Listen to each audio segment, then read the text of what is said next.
Hey, what's up, y'all? This is Kaous from Kaous Games. Update. Wanted to do a review today. Just got finished playing Lightning Returns through in its entirety. Uh, you know, I know there's a lot of reviews out there from the mainstream viewers. Got an overall score of 66, a pretty mediocre score on Metacritic. So I just wanted to put my little 2 cents in there for anybody who watches this. With my experiences with the game itself and the entire series. Now, I'll first preface this by saying, let's be honest. Every entry in the series since the original 13, it's kind of unnecessary. Uh, it's everything that they needed to do story wise was pretty much covered in the first one. They returned to Lassie, they fought fate, they prevailed. Should have been a happy ending by then. That's it. But in order to milk the character of Lightning and the whole lore of 13 for whatever reason, I think because 13 was the highest selling Final Fantasy of all time, so they figured they just keep milking the Lightning train on that. Uh, well, I think they were ultimately, they weren't very successful with that in subsequent installments of the series. Because let's review what happened on that first one. It was a multi-plat game. It had a lot of hype around it because the Xbox fanboys at the time were just wanting to rub it in the Sony fanboys' face, saying, "Haha, we got a Final Fantasy 2." And then when they found, like, for the majority, not all cases, but when they actually got their hands on the game, they were like, "You know what? We actually don't even like this game." So I guess the producers, they figured they can, for some reason, revisit that kind of success with 13.2 or 13.3.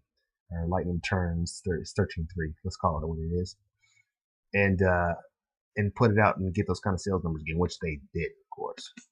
Uh, with that said, though, it's kind of like an unwanted pregnancy. The rest of the series, 13.2 and 13.3, you know, it's happened. You just kind of treat it like it happened. It's here now, so let's deal with it as it is. And actually, I say 13.2 was, to me, a superior game than 13, the original 13. But of course, the story was a reach. They really reached for some substance in 13.2 and totally just recrafted the whole story and loosely tied it together. Uh, it's like, oh, there was a part in the end of 13.3 where, or 13, the original 13, where they're fighting Orphan at the end. They all get turned into the sea, or Seath, I should say. And then at some point, they immediately get turned back. And so they, that's the connection point. That's the big connection point. Because that's the point in time where apparently the goddess Etro, she intervened and saved them from that fate. And then they were able to finish Orphan off. But that intervention apparently had side effects, which led into the story of 13.2, which is why Etro called Lightning to her side to do this, that, and the other to defend against Kaous and his. So that's the very loose, very extremely loose connection between the games. Because honestly, let's be honest, it didn't need to happen. 13 ended well, and that should have been it. But here they go, they try to create it, and for all intents and purposes, I enjoyed the game more than the first one. 13.2 is probably, in many respects, my favorite, just because the way it was set up, I enjoyed it, and the way they did things was pretty good. There were some things that they could improve in it, of course. They could have not been as lazy and created more unique and new areas to explore rather than reusing the same maps and different color palettes that they used in the original 13, which weren't that extensive or impressive to begin with. They were pretty linear and, not much, not very thought provoking, because 13 was supposed to be set up to where it drove the story. They wanted to drive that story home, which is, not the way in my opinion, in good JRPG doesn't have that kind of limiting factor. but the battle system and the overall story was engaging enough for me to keep interested in 13. But ultimately, 13.2's exploratory, more side questing, the time travel dynamic, the monster training dynamic, that made the game ultimately a very unique experience and an enjoyable experience to me. So I really enjoyed 13.2 more than 13. So after I admit it, even if it didn't need to be there, I don't mind the fact that it is there. And, Noel and Sarah had a good dynamic, and they carried the game well. And Kaous was a great villain, aside from the purple army fatigue headband, which they could have done without for him. It would have been a lot more badass if they would have lost the bandana. That's just my opinion. Some people might disagree, but but 13.3, Lightning Returns comes along, and I feel in many respects that Lightning Returns had many aspects of the game, what you would want. I would have wanted in the first 13, which would have made the 13 a truly great Final Fantasy experience, which is why I'm not going to sit here and shit on it like everybody else. It offered new and unique environments, large, cities with lots of side quests, new unique open world areas that were well done, forest and a desert, and two unique cities, and I enjoyed that. That was great. And if they would have had a similar setting in 13, and it had been so story driven with linear paths and no real true interaction between the environment with people, towns, and other things. Like he had a little bit more of that in 13 too, with the exploration, which I enjoyed, but they reused some of the same areas, which I didn't like so much. But 13.3 did a lot of unique and great things with the game. However, it did a lot of things that really took directly away from that.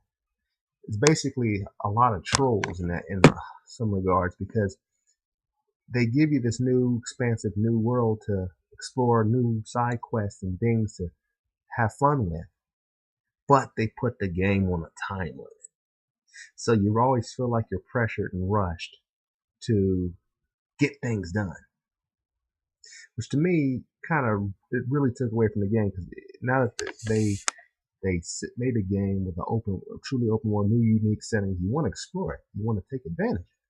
However, they giving you only 24 hours. You only have 6 days total to get things in. Trying to get quests done. So they're still driving, trying to get that story to drive through. They're still trying to keep you on a rail. But this time it's not in an environmental rail. It's a time restriction rail. Still a rail like in the first 13, where this environment was a rail. You travel straight, and that's that. This, you have to pretty much travel straight or you will fail the game, basically. So you got to do what they want you to do in order to beat the game, basically. So you have very limited time to take advantage of the side questing and the interaction with the environment, all these great things they've added. So you really truly don't get to enjoy them the way you should.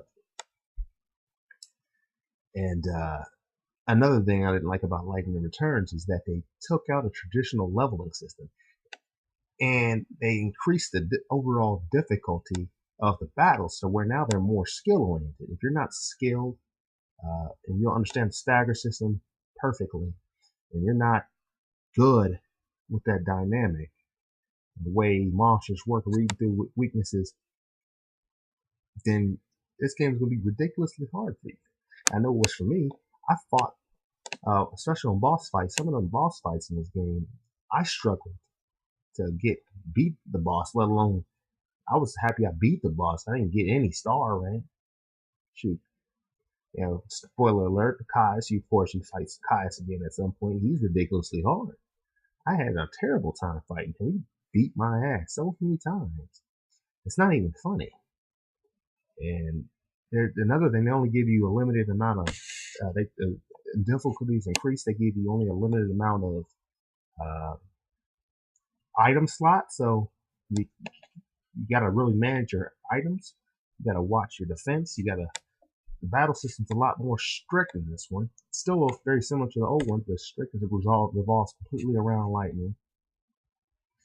and unforgiving. You have to be careful with your HP because, newsflash, there's another thing. There's no true way to cure yourself other than items. You can like use siphon attacks for some jobs or guards in the game to follow, but really there's no way to. At least I didn't with my playthrough unlock a one cure spell. There was no Cura, Raja, or anything.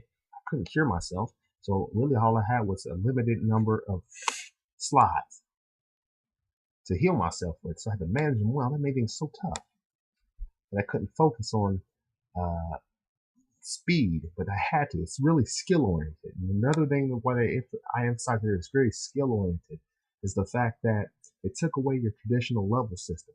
And even if they had it, because of the time limit in the game, you wouldn't be able to grind to get levels.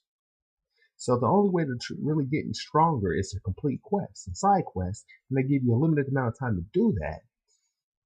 So there's no real way. It's not like so basically what I'm saying, it's not like the traditional JRPG element where you meet a boss who's too strong for you, you go out, grind, you come back when you're stronger to beat him. You're on a time limit. You only have X amount of time, so you just gotta try to bear through it, push through it, find a way to a strategy to win, because you don't have that kind of time in this game. The world is ending. They push you through. They don't give you a traditional level structure. You can't grind. You have to pick and choose what you're gonna do to beat the game. And it's an interesting dynamic. It's a unique dynamic, but I feel like for a JRPG, it really takes away from the all new and unique things they added that would have made it a better game, in my opinion. The game is awesome, and people say, bashing the character of Lightning. I think it's unfair. She's a stoic character, but there's a reason for it. She always had to be the protector and provider for her sister. Their parents died, so she was always living for her sister and had to be the strong one always. So, and she sealed up. She basically closed her emotions off. She was trying not to rely on people.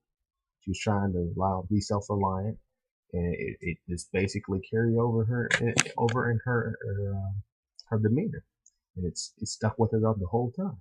But there are some heartfelt moments in the game. There's some breakthroughs, some character growth. You have a lot more character interaction with Lightning and some of the characters in the game. You could see more sides of her. So, people saying that basically one of the criticisms of the game is that there's stories in there's characters in the game you don't really care about. That's not true. If you've played the series in its entirety, you've come to care about what's happening to these characters. I care about the characters. I want to see what happens to them. I'm invested in the characters. I personally don't agree with that statement that a lot of people said. I don't think Lightning is a bad character at all. But overall, I think it's a pretty good story. Pretty good overall arc. Even though like I said, they were reaching pretty hard with these last two games to draw together the plot points. But they got to work, and it ended well. The final boss is really hard. I'm not gonna lie, he can be pretty tough, and I'm not that skilled. Like I can't. I watched some videos after I beat the game to see how I fared in the face of some of the better, Japanese player, and the strategies they put together, I couldn't even come up with. I struggled so hard with that game towards the end there, especially with the final boss. So I'm not going to spoil who that is, but he was a tough one, and it really it was an interesting experience to fight this boss towards the end there. And but with that said, all I have to say is Lightning Returns was a enjoyable game.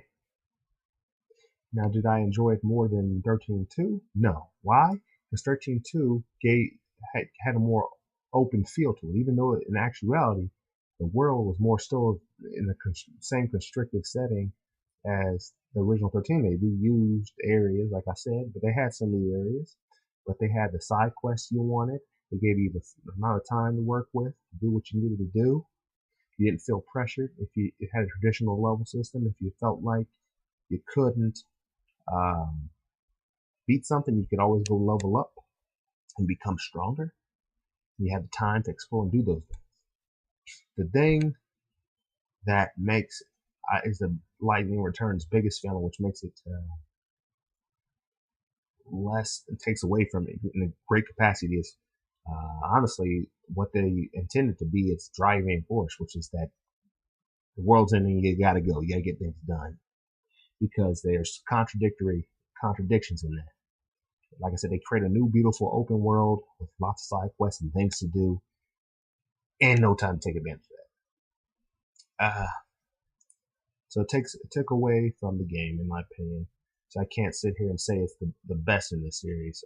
Still have to give it to 13-2 in my opinion.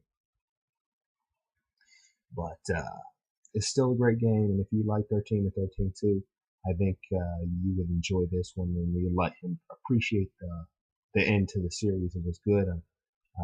It was a satisfying end. I was very satisfied when I beat that final boss and saw the ending credits and saw what unfolded after that point. But overall, like I said, I still have to give the best in the series award to 13-2 personally. And even at that, I still have to hold on to the fact that the series this really shouldn't have been a saga. Plot wise, it made the most sense to end it after 13. But it is what it is, and I still enjoy what they were trying to do with it. I appreciate the character of Lightning, and I'd say the game at best it's a little bit over what they give. It's not mediocre. It's a good game. I say it's in the it's in the 80s range, or 70s or mid 70s to low 80s. If I'm going to give it a point score, I don't like giving point values, but I say either between, you can argue between the 7.5 and an 8 somewhere, but definitely not definitely not a 66 or 5 like GameSpot gave it. Their reasoning, because it was purely opinion based, and mine is too, I guess. But like I said, I appreciate the characters. I connected with the characters over the course of the series. I appreciate their plight. I know the ins and outs of the character. I know what motivates them, what drives them, and the story itself overall. Even though it was a reach, it was still well crafted enough, and made sense. I understood the motivations, and I cared about why the characters were doing what they were doing. But that's just me. If I'm interested to hear what people have to say about my thoughts and what they thought about the game if they played. All right. Until next time, this has been Kaous with Kaous Games. Gamers Game On. All right.